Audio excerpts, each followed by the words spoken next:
All right. So tonight we're continuing with Islam. We're kind of going into the second phase of it, basically beyond Muhammad's lifetime. So we'll start at his death in 632, and we'll talk about how the next generation of leaders takes the idea forward, but they start shifting it around and building up large, powerful governments. They say on the foundations of Muhammad's teachings, his prophecies, his revelations, or the revelations he was passing on from God, so he said. And I mean, it's easy to understand how politicians can take religious messages and kind of warp them in order to get into power. Does that make sense? And to accomplish things and do things in the world that they seemingly want to do anyway. And there's many examples of that all throughout human history and even today. So we'll start with Muhammad dying in 632. The big problem with that is that Muhammad was the universally recognized leader of this religion. He was the messenger. But he also said there's not going to be another messenger. He said God told him, or the angel told him, that he would be the last of the prophets. So that means there will not be another person that has Muhammad's kind of religious authority in Islam to lead the converts, the people, the community. But the community has grown so large that it's a political entity. And now it is without a leader, its founding leader. And the community is also spread across two major cities, Mecca and Medina. Not all the Muslims went back to Mecca when Muhammad did. Many of them stayed in Medina.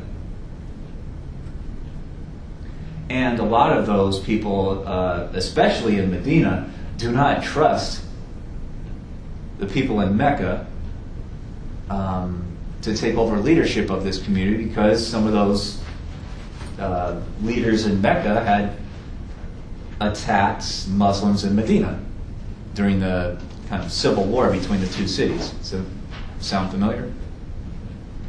So even though Muhammad returned and he announced a kind of forgiveness for everyone that was involved in the war, a lot of people outwardly said, yes, we forgive people who have attacked us, but they still don't trust him. They're scared. Does that make sense to you? This was a rivalry, and a bloody one. And a lot of people aren't really willing to fully bury the hatchet and try to forget all those things. So, and the Medinans start complaining about they don't want a person from Mecca to be the next leader, the political leader of the kind of Muslim community. It's generally called the Ummah, U-M-M-A. That's what they call their group of people. And the Meccans get all pissed off at that message, and they say, well, we don't really trust you either. So there's like the immediate reemergence of the possibility of infighting between the two factions. And there's a real threat of the possibility of like the civil war reemerging now that Muhammad is gone. And if it starts again, I mean, who's going to stop it? Does that make sense? All right. So their eventual decision was to appoint a kind of high commission, a high group of very few men from each city to come together and hold like their own private meeting to choose who the next leader of this movement's going to be. The next political leader, because there cannot be a new religious leader. And they choose in an all-night meeting, and it's a very close vote apparently, they choose Muhammad's father-in-law, who's still alive. And this guy's name is Abu Bakr. And they give him a political title. They call him the Caliph, which directly translates to the successor to the messenger. So they're using Muhammad's definition of him being the messenger from God, sent from God, or has God's message. But the Caliph is not the next messenger. He is the political leader who is going to lead the community. But he does not call himself the new prophet. Does that make sense? Because that's just theoretically impossible, according to Muhammad's own statements. So this kind of high-level commission of the two city leaders, they appoint this guy to be the caliph, and he and they create these kind of rules that kind of bind the leader to the community, the ummah. And it's a series of kind of quasi-religious obligations where it's a lot like a kind of social contract theory or mandate of heaven, where the leader and his administration has to govern with kind of justice and humanity and compassion. They have to do good for their people. And in return, the group, the community, the ummah, is obligated to follow that leadership's decisions. Does that make sense?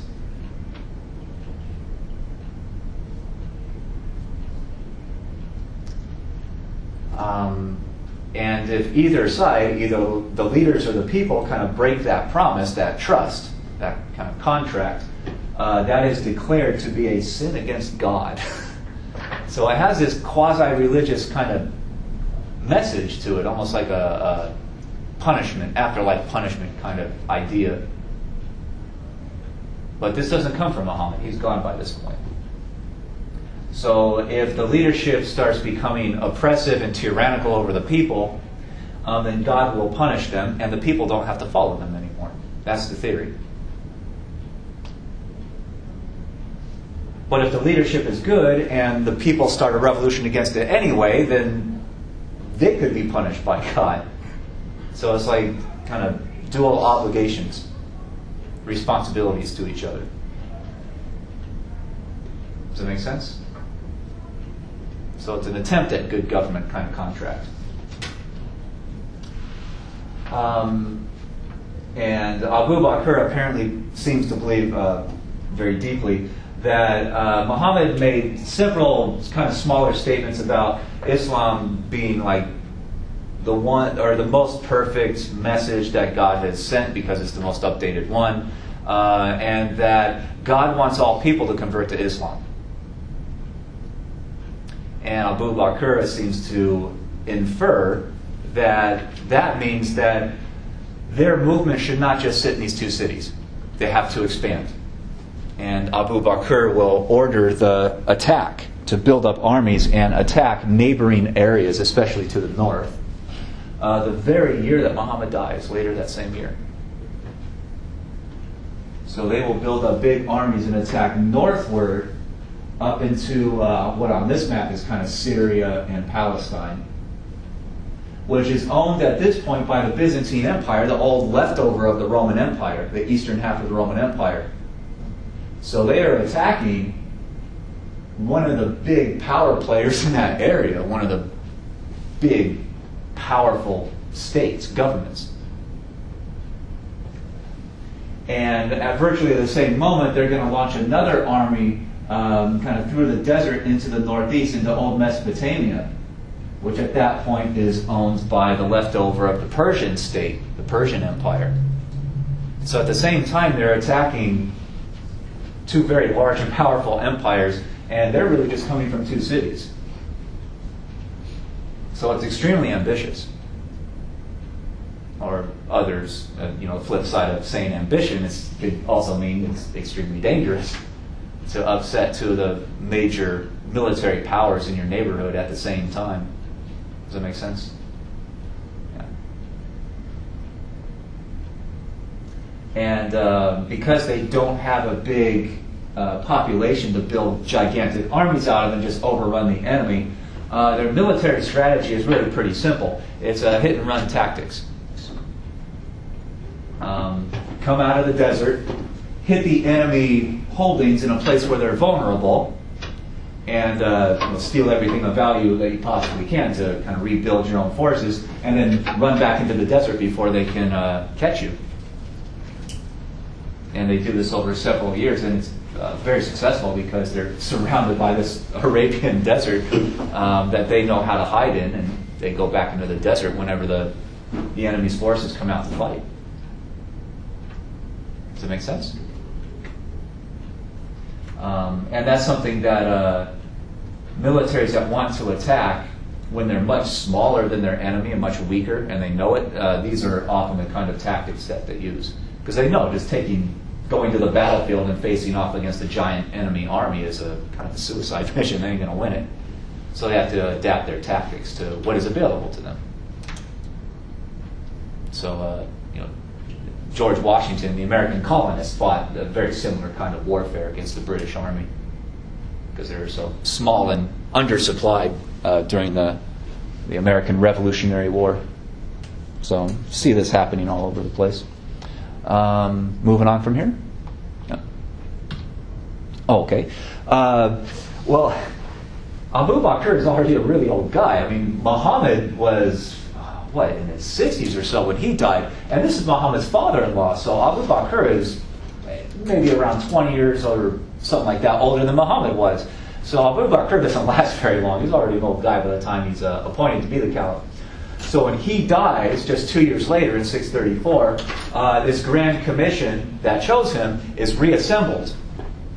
And they're told, okay, pick the next leader. And they choose a guy named Umar, who is related to Abu Bakr somehow. And there's all kinds of different stories about what that relation is, family or distant cousins or very close friends of the family or something like that. But historians aren't in agreement on what that relation is. So I just wrote it in as kin, which means they're related somehow. So there's still a lot of debate about what that means. But Umar is chosen, and he goes into office as the next caliph, and so he'll be the leader for the next 10 years or so. And under his leadership, they not just are launching hit-and-run attacks anymore against the Eastern Mediterranean or up into Mesopotamia, but they're actively conquering land now. So Umar's reign is seen, at least from their standpoint, as very successful because they're conquering territory, they're expanding, they're taking control of big pieces of land. So they conquer the Eastern Mediterranean by 638, 4 years into his rule. And then they finish the conquest of not just Mesopotamia, but big chunks of old Persia also by 642. So that increases the amount of territory they control dramatically from just the areas around kind of Western Arabia. They virtually at least double their land holdings. And they set up an imperial government, basically. They split it up into provinces, and they tax the areas that they control. They try to use that revenue to build up their forces to launch more attacks and build bridges and all kinds of stuff. So they are now an imperial government. They have conquered foreign places. Does that make sense? And at this point, they appear to take slaves from their enemies, from their prisoners of war. And they even bring them back to Western Arabia.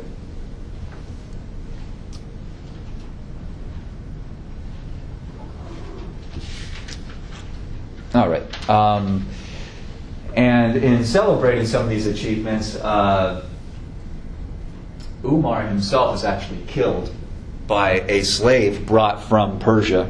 So Umar is knocked out, and he's murdered, and the Grand Commission is kind of reassembled again to figure out who's going to be the next caliph.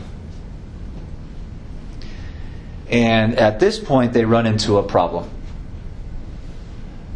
Abu Bakr's family, they're distantly related to Muhammad, but the two kind of prime candidates for this position are two of Muhammad's sons-in-law. Muhammad had daughters, and when they grew up and got married, now he has sons-in-law. So these guys who married Muhammad's daughters are from two different families. And one is called the Umayyad family. So their candidate is named Uthman.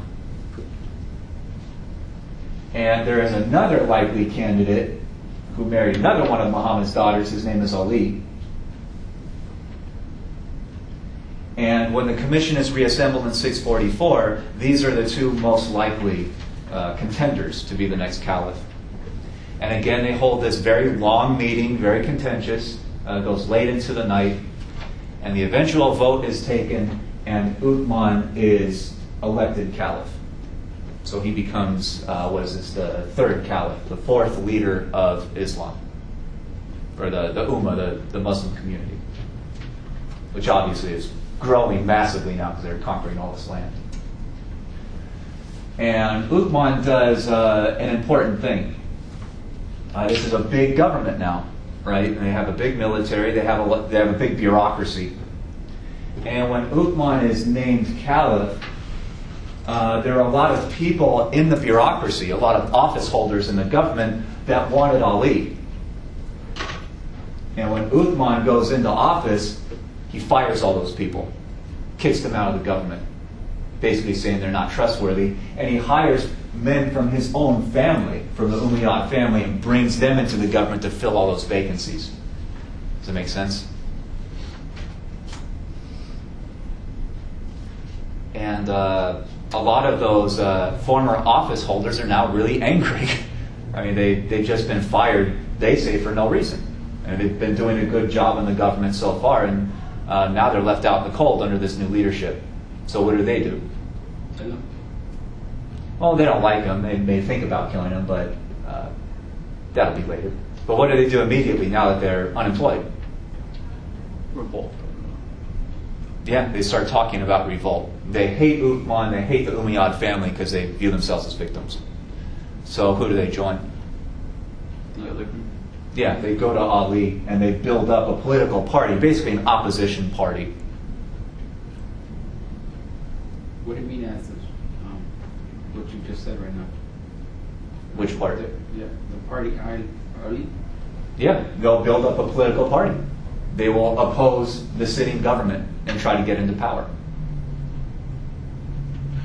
So this is like, in the election in November, if the Republican candidate wins, then they're going to go to the top of the bureaucracy and they're going to fire all the Democratic Party members within the government and bring in their own party representatives to fill those offices. Does that make sense?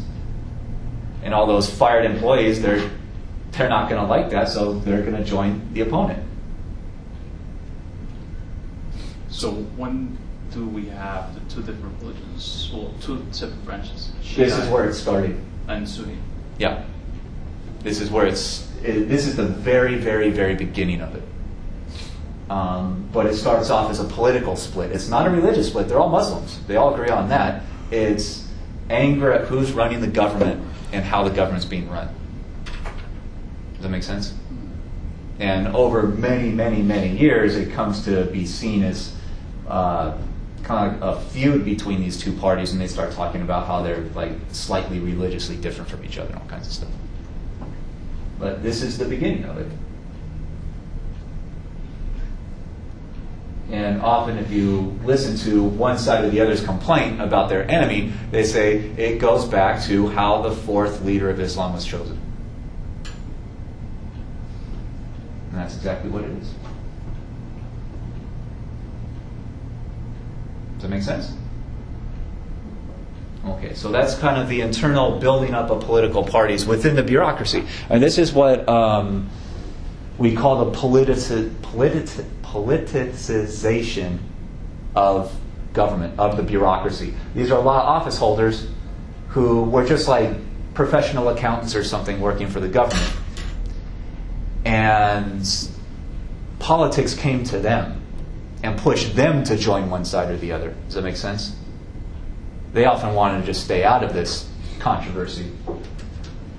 But the political split came and harmed them, and so that's how they get angry and they get involved. And that's why if you read the news or something, there's a lot of complaint in many different governments around the world that something like this is happening, and you get the politicization of, say, the Supreme Court or of the military. It's a split within the government employees, and they start often giving like hardcore dedication to one side or the other, and that has caused civil wars. It's like North Korea, right? Yeah, Korea used to be one country, and after World War II, there's a treaty that said, okay, people who like communism go to the north, people who like more kind of capitalism, democracy go to the south, and then we'll reunite the country after a big election. That election never happened. Because they're so, or at least in the beginning, they're so ideologically fanatical that they viewed each other as so different that they couldn't make deals anymore. They couldn't negotiate. But this has happened in U.S. history. It's happened in China. It's happened virtually everywhere in the world. And there's a big fear that, you know, if this happens, say, in the U.S. military, you can have. I mean, it happened in the Roman Empire, right, where part of the army split off and joined one candidate, the other part split off and joined another candidate. What they do? They killed each other. They fought it out, killed each other in thousands. So these kind of things can grow to be massive, catastrophic problems that causes a lot of kind of pain and suffering in society. But Uthman, under his leadership, the Umayyad leadership of the government, they take the armies and they go westward now to attack Egypt, because Egypt is a remaining, you know, source of great wealth and prosperity, and a lot of people in this neighborhood, this area of the world, know it.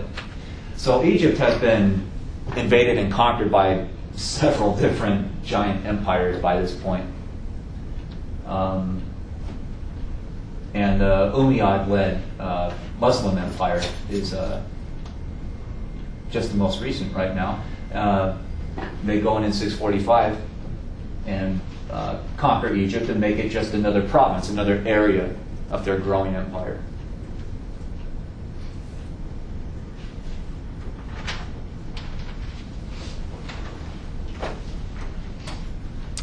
Then you have a problem. Well, 10 years later, you have a problem. In 656, Uthman is assassinated. Appears to have been a conspiracy to kill him, because he's well guarded. He has a bodyguard. So who got blamed for this? Ali. Yeah, Ali and his followers. And this starts off, well, now that Uthman is killed, they reconvene the Grand Council, with obviously some new members, because we're skipping through decades here by this point. They reconvene, they re-choose the Grand Council and say, okay, make a choice, who's the next caliph going to be? And they choose Ali. So now Ali's party goes into government, they kick out a bunch of the Umayyad family. It's a change in leadership, and that starts a civil war. Yeah, they both start raising armies and they start attacking each other, killing each other. And Ali and his leaders are desperately trying to figure out how to stop the civil war, how to win the civil war.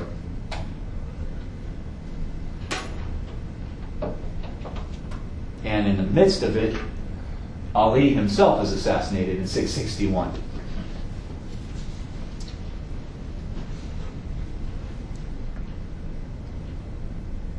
And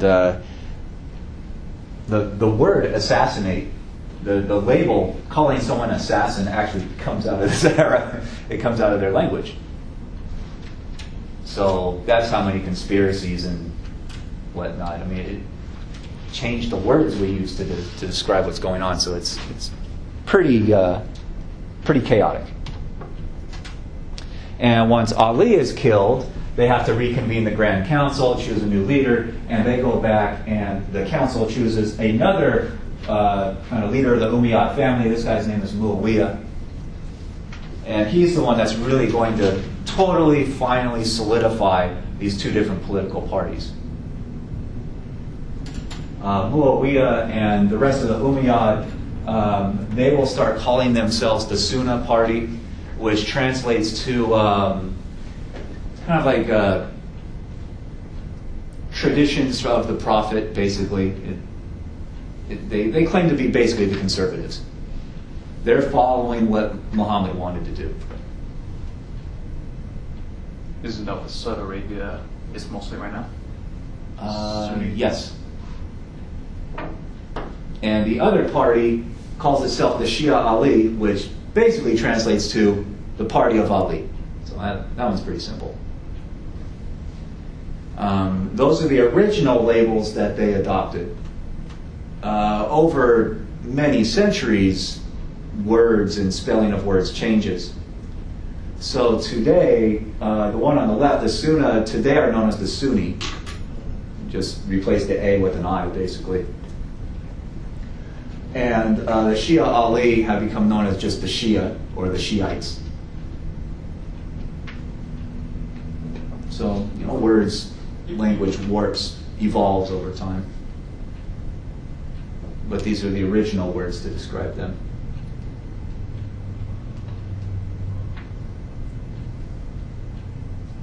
So, questions about any of that at all? How did Muhammad die again? Got old. Oh, I mean, he's in his 60s. And, in this time in the world, 60s was getting to be pretty old. I mean, there's still massive amounts of disease and plagues and all kinds of things going around. And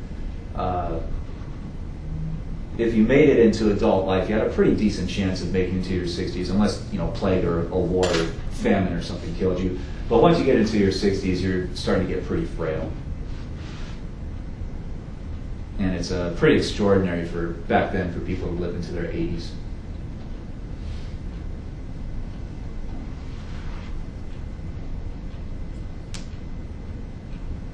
Other questions? So what's the point of having all that kingdoms? All this? Yeah. You mean the diagram Yeah. showing you all this? Yeah. Because this family is going to build up a dynasty and rule the place for 100 years. And there's always going to be these opponents out there. And they're going to try to get back into power and eventually will. So it's a power struggle between the two parties.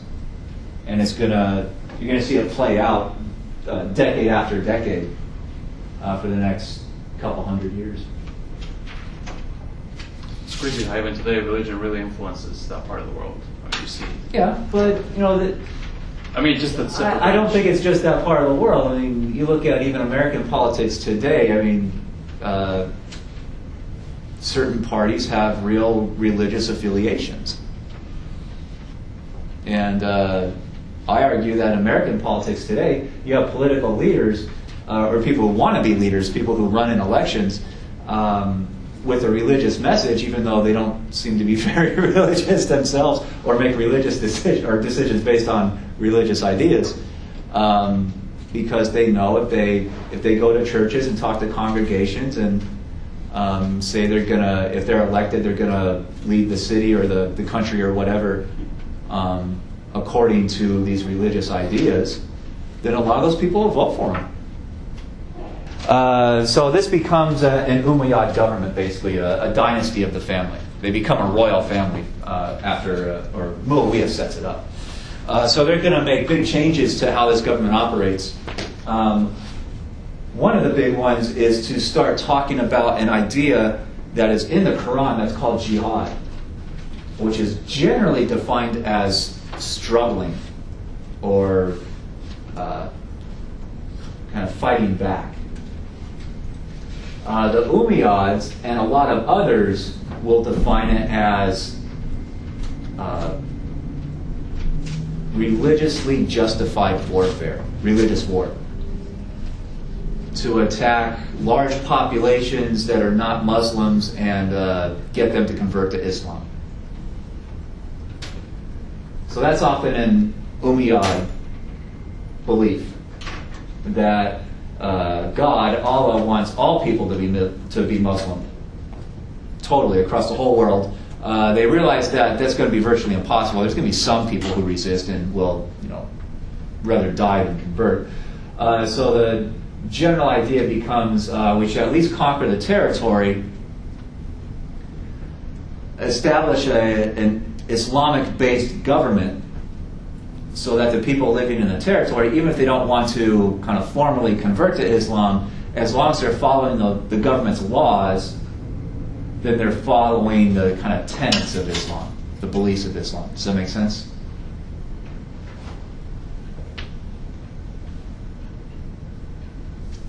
So to them, that's good enough. Unless you're a polytheist, and they will come after you for that.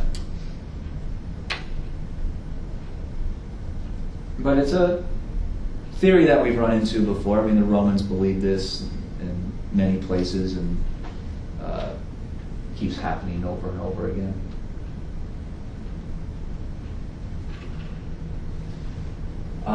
But they'll use this word jihad to wage warfare. And they'll say that basically God wants us to do this. God wants us to launch these wars and attacks and conquests in order to conquer more territory, put it under Muslim control. And they say that they're helping the people they conquer, basically. Because if you live under our government, you follow our rules, then you're by default kind of following Islam, and therefore God will let you into heaven, basically. Does that make sense? All right. Later on, many years later, Muslim scholars will go back to the text and start kind of analyzing the statements on jihad. And there's many scholars who argue even today that jihad is not warfare on the battlefield. It's not really like physical fighting. So there's some big theories out there that jihad is more of an individual thing that you do in your own mind to try to eliminate your own vices and corruption and whatnot. So you like wage a war against your own kind of personal desires to attain self-control. Does that make sense? But of course, there are a lot of people that are more violently oriented and want to find a religious justification for the revolutions or wars they want to fight. Will use that word and still use that word jihad to justify going out and killing people in God's name. So, and it's not the only religion that does that, obviously, right? It's happened all over the world too. But just go back to the map real quick. I mean, they are growing very fast. So these wars are pretty successful. They have conquered the eastern Mediterranean all the way up to the ancient city of Damascus. And they're getting really close into Anatolia, this big peninsula that is today's Turkey, which at that point is still owned and controlled by the Byzantine state, the old leftover of the Roman government. So they've conquered what on this map is Syria, Damascus. They've launched eastward and conquered old Mesopotamia, and they've even conquered areas into the old Persian homelands. And then they got into Egypt in 645, so they're growing pretty massively out of what was just a couple decades before, just an area between these two cities, Mecca and Medina. So it's seen as a massively successful and intimidating movement for people who haven't been conquered and want to resist, want to fight back. This is seen as a group that there might be no way to beat them. So they're that powerful. They have this almost aura of this image of invincibility on the battlefield in a lot of ways. So the big problem whenever you go out and conquer all these foreign places and foreign peoples, you have to figure out how you're going to run this, what is now a kind of inter-ethnic, multi-ethnic empire of many different people with many different cultures, many religious ideas, social ideas, different kinds of money, languages, ways of dressing, I mean, all kinds of things. So the Umayyad family kind of plan to run this place is, number one, split it up into provinces, just like states in the United States, where you appoint a governor to local areas, local administration to run the courts and the taxes and whatnot in their specific little place. These become known as the emirs. They're like the governors of the provinces. And they are usually people from the local area. The Umayyad, at least at first, they don't transplant people from Arabia and put them in Damascus to run the place, because that's dangerous. What will the people in Damascus think of that? No idea? Say that again. If What it brings what them- happens when you conquer a place and you take one of your own people and put them in control of that place? It's just invasion. Yeah, it's obvious that to the people that have been conquered that this is a foreign occupation, right? They understand that on a symbolic level. It's like, you go and conquer Afghanistan and you take a guy from Kansas and make him governor of Afghanistan. That's not going to work. Because the Afghan people won't like it and they'll fight back. They'll start a revolution, right? So what do? Put one of the people. Yeah, you find someone who was born and grew up in Afghanistan, who speaks the language, knows how to dress, knows the cultures and customs and everything about the area. Put him in charge. You can still control him. Well, for the empire, hopefully you can control him. But the people look at him as a leader and say, well, he's one of our own. We understand him and he understands us. So it's less likely that the people will rise up and fight back. Does it make sense? Yeah. Of course, it can also be dangerous because that guy himself might try to lead a revolution, an uprising to declare independence, because if he's the leader of this place, if that revolution wins, he might become king of this place. So the emirs can be a very useful thing to keep control, but also you've got to watch them closely. Does that make sense? And they don't just appoint someone from that area, they also agree to allow the local elites, the landowners of the areas they've conquered, they keep their property. Therefore, they keep their wealth. It's a political deal. We have conquered this place, but you still keep your big houses and your farms. And that's how people get rich. So the Umayyad go in with their armies and they conquer an area and they make deals with the local wealthy people and political leaders. Basically saying, look, you're still going to be rich, you're still going to be in charge of this place, except now you owe your allegiance to us. Orders come from us, and you implement them, at least as well as you can. And that's the equation that the Umayyad try to use to run this gigantic empire. They're making deals with all the kind of ethnic minorities throughout the empire, all the places they're conquering. So they put Egyptians in control of Egypt. They put Persians in control of Persia. Does it make sense? All right. Another big part of their system is they try to spread Islam. They openly advertise trying to get people to convert to Islam. It's not a forceful thing, usually. So it's not repressive of people who still want to be Zoroastrian or Christian or Jewish or whatever else, as long as they're monotheists. They believe in the one creator God. So they try to use kind of being a nice guy religiously, where they're not persecuting minorities, to build up allegiance to this new government. Does it make sense? Because they know if they start going out and really destroying populations that don't want to convert, then that's going to start a revolution against them. So they tolerate non-Muslims except for polytheists. They will persecute them and try to force them to convert, at least to one of the monotheisms. And of course, as long as they follow the laws of the new government. Does that make sense?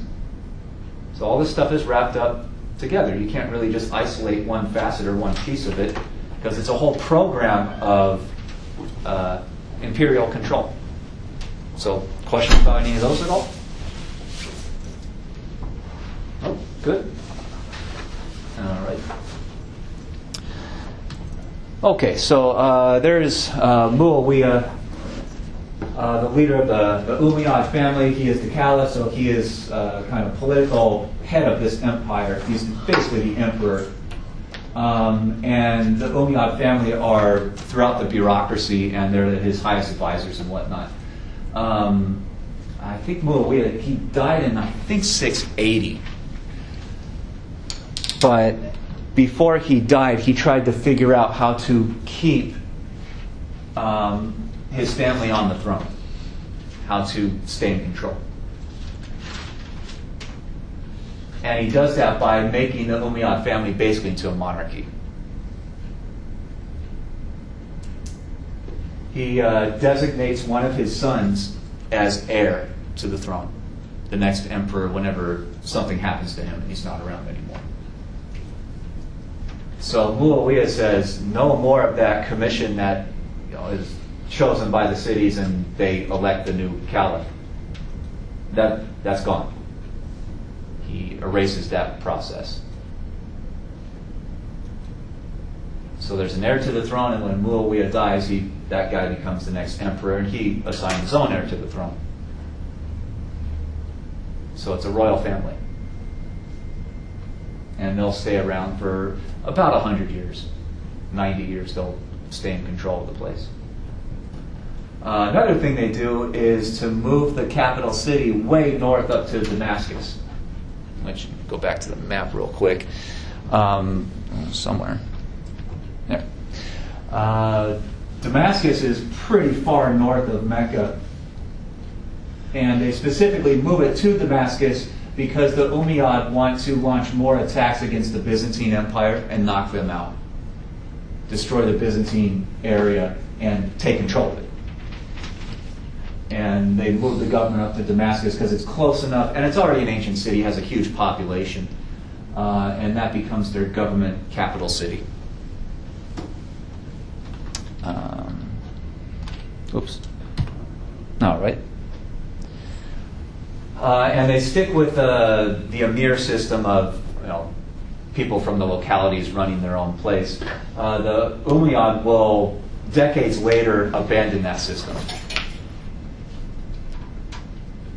And they will start taking appointees out of Arabia and putting them in charge of Egypt, Persia, and these other places they conquered. And that appears to be one of their giant mistakes. Basically, the Umayyad panic. They feel that after a while that the locals in the provinces, they just can't be trusted anymore. So it's a desperation move that makes the situation even worse. Because at that point, the people living in those areas feel that this is a foreign occupation. They don't have any voice in what's going on. And just removes all the symbolism, all the basic attempt to make people feel like they're an equal part of the empire. Now they really do feel oppressed, and they'll start fighting back. Does that make sense? And the Umayyad will even start building up an Arab army, basically, which is another bad idea. If you want to control an empire, you don't just build an army out of one place, because all the soldiers go in and they speak different language of the people they're trying to oversee, and people don't like that.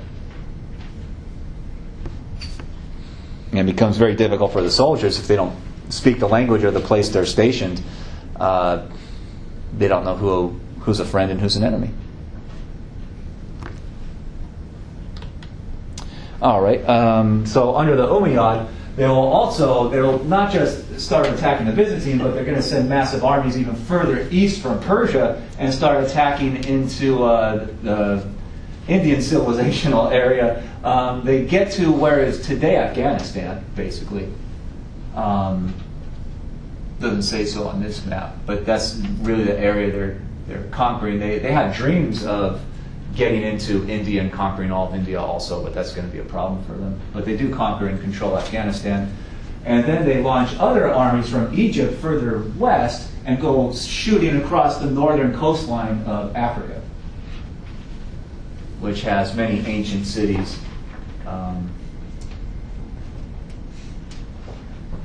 That have been around for a long time.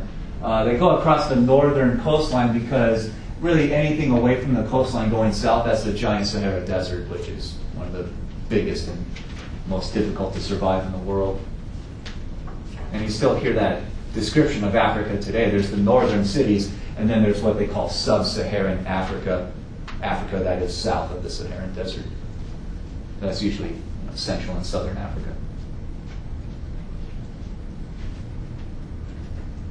So you can imagine the scale, the size and power of this government. I mean, they're attacking in really 3 different directions at about the same time. It's really pretty amazing.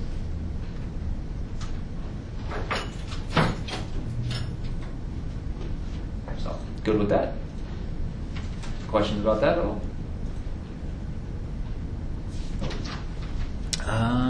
Okay, let's see what's next. Their number one goal is to get Constantinople, because that's the capital city of the Byzantine Empire, the old Romans, basically. So they figure if they get Constantinople, the Byzantine government will collapse, and they'll take over that huge area in red that the Byzantines still controlled by that point. So they send armies to Constantinople to attack. Constantinople, though, is a fortress. It's built on these high cliffs above. It's on a peninsula, so it's surrounded on 3 sides by water, so not easy to attack by land. And you can't land troops on the beach and just attack the city, because there's these giant cliffs you have to climb. So as your soldiers are climbing the cliffs, they're easy targets. They're vulnerable. And the city leaders build these giant series of walls. On the one side you can attack from land, so it's a giant fortress. It's almost impossible to conquer. But the Umayyad will try. They realize after their first assaults on the city that that's not going to work. So they do a thing that's called laying siege, which basically means they surround the city with their troops, and they don't let any food or people or anything in, and just basically hope that Constantinople will either surrender or starve to death. And the siege goes on, you can see, for a long time. So the Byzantine leaders can get supplies in and keep themselves alive for a while until 678, the Umayyad armies withdraw. They leave. They give up. So Constantinople survives. Does that make sense? And at that point, the Umayyad figure out another idea. They want to build up a new gigantic army, because attacking straight north into Constantinople didn't work. They got stopped. So they want to build an even bigger military force to basically do an end around, to attack through what is today on this map Spain, from their holdings in North Africa, attack across, get into Iberia, or on this map Spain, and then conquer the rest of Europe, and then hit Constantinople from behind. So, pretty ambitious.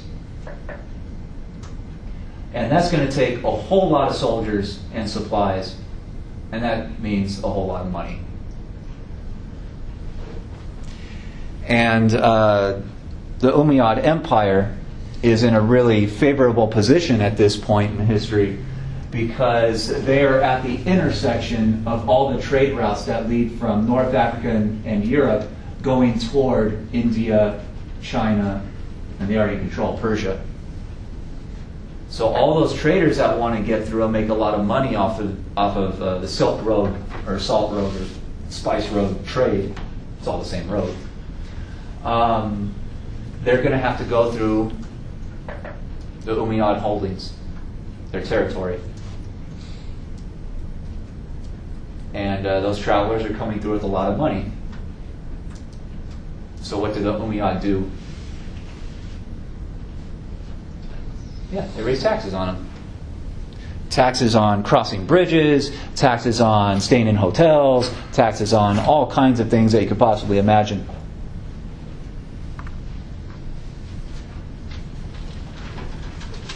And it's big business to get into the Central and East Asian markets. And if you can get back and sell that stuff in Europe, you can make yourself a millionaire off of one voyage. So there's big, rich companies sending their traders through with a lot of money. And the empire realizes you can nickel and dime them. Does that make sense? And in doing that, they build up a huge tax base. They build up a massive amount of revenue. And that's what pays for their armies to launch their attack against Europe. The very same people that are paying the taxes. So they build up a giant army in North Africa, and they cross through the Strait of Gibraltar, and they launch a giant invasion at a battle called Guadalete in 711. The Umayyad armies win. They push the Europeans back, and they conquer that whole peninsula, what is on this map labeled Spain. A lot of other maps call it Iberia. And they take a couple of decades to consolidate that peninsula, take control of it, rebuild their forces, and then launch the next step in their invasion, which will go into modern-day France on what this map says the Frankish kingdom. This is after the fall of the Roman Empire, so there's all kinds of European kingdoms out there. Many, many, many of them. A lot of these European kings send a message throughout all of Europe that this is Armageddon. The Muslim armies are attacking, and the European kings basically say, if the Umayyads win this, they're going to wipe out Christianity off the map. They're going to kill every single Christian that they come in contact with in Europe. So for a lot of the European soldiers, they view this as you're going to either win the battle or you and all your people are going to be slaughtered. It's the end of the world. So it's an apocalyptic battle for the Europeans. A holy war. Yep. Of course, that motivates people to fight to the death or fight as hard as they possibly can to win.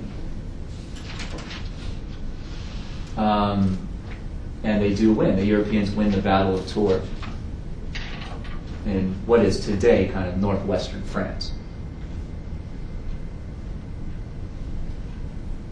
And that's really the first time that the Umayyad armies have been stopped in their conquest, really in their history. So this is a big turning point. It's an open debate whether or not a lot of historians criticize a lot of those European kings, saying, well, the Umayyad and this Muslim empire conquered all these other places. They didn't wipe out Christianity or Judaism or anything else that they ran into. So why would it be any different for Europe? But it might just be a motivational tool for the Europeans.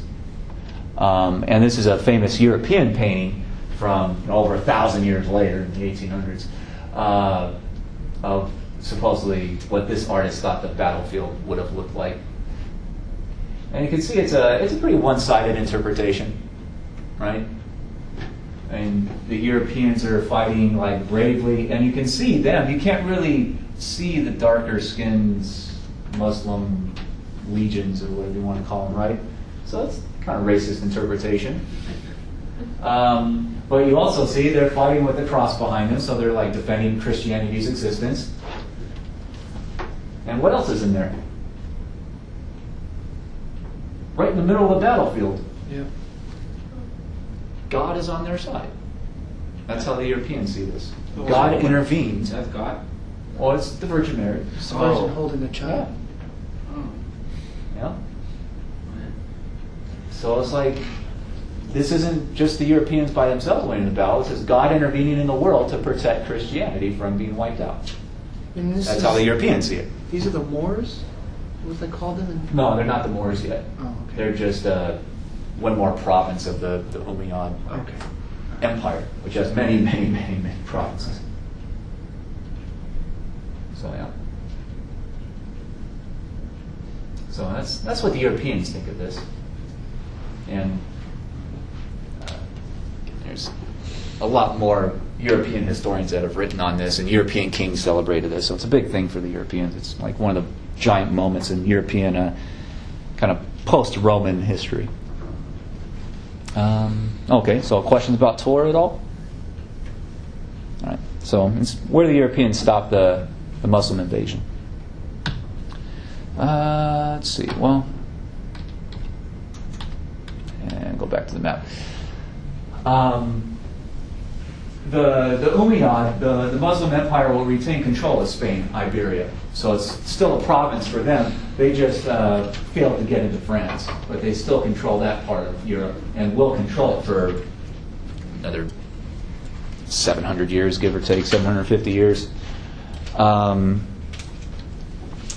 But this loss was so humiliating to the Umayyad, and a lot of other areas in the empire are already angry at the Umayyad in the first place for oppressing them, that this starts kind of criticism of the Umayyad state that grows and grows and grows and eventually turns into an open revolt. So there will be an anti-Umayyad revolt. But remember, there's already an opposition party. The party of Ali still exists. They're kind of forced underground. So they're a secretive party. And when Muawiyah died in 680 and his son comes to the throne, the Shia Ali had attempted an open revolt against the Umayyad family, against the government. And this was led by, I think it was Ali's son, Hussein.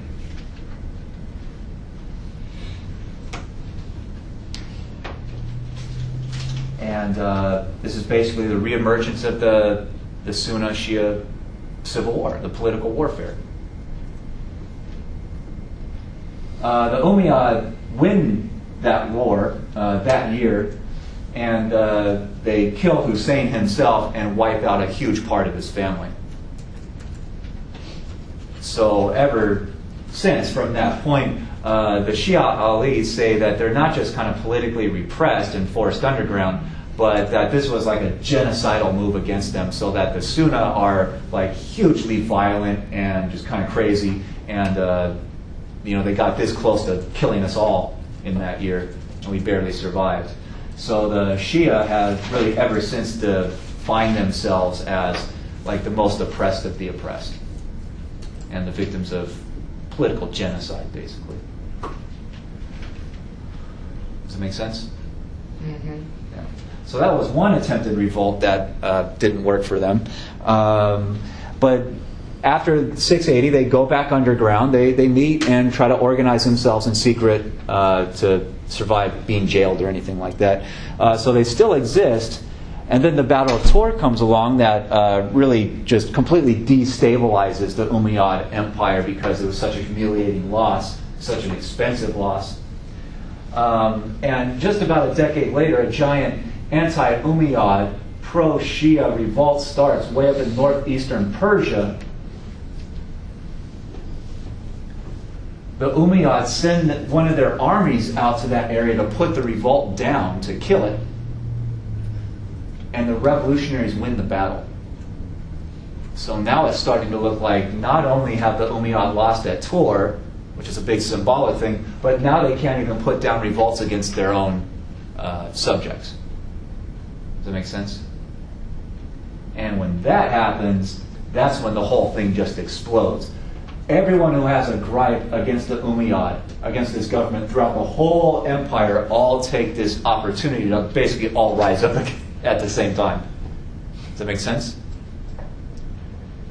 This is what historians call the danger of a good example. One group started a revolt and they actually defeated the imperial army and got away with it.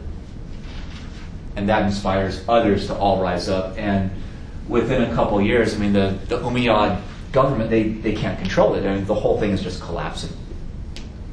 And the Shia Ali joined this revolt because they hate the Umayyad too, and it just grows and grows and grows to the point where the Umayyads just kind of melt away. It's comparable to the Arab Spring. Yep. Same thing. Very similar thing, except the Arab Spring, that it wasn't all these territories run by one imperial government. But Tunisia had theirs, and then Yep. when it was successful, Egypt and Libya and Syria Yep. were far behind. And it's still going today in Yeah. some places. And that's why historians call it the danger of good example, because it happens over and over and over. And imperial governments are always, always, always worried about this. That's why imperial governments don't put up with any level of dissent, because anyone who's successful at it, like, pops up in society and complains and survives that complaint, that might inspire others, and it could spread like wildfire and just get out of control. And this has taken down governments. Governments that have survived for a long time, too, for decades. So, this kind of mass revolutionary movement, but it's not just one movement, it's built up of like many, many, many different groups with all kinds of different goals and objectives. The only thing they really agree on is they hate the Umayyad. Does that make sense? It's like in the American Revolution, you had 13 different colonies that all had stuff that they wanted to do individually. The only thing they can really agree on is that they hate the British. Okay? All right. So they eventually do overthrow the Umayyad, and they declare a new central government that call themselves the Abbasid. They name themselves, they say that their leaders are the family of a guy named Abbas, who was one of Muhammad's uncles. So they're like desperately trying to figure out a way to connect themselves family-wise to Muhammad. Does that make sense? But Abbas isn't alive anymore. He's long dead. So that's like 3 generations ago, 4 generations ago. That shows you that a lot of the government authority still comes out of that connection to Muhammad himself. But the new government becomes known as the Abbasid, and they just do everything they can possibly figure to try to keep the empire together. They make deals with different factions and groups, just trying to keep this big mess of all these different peoples united somehow.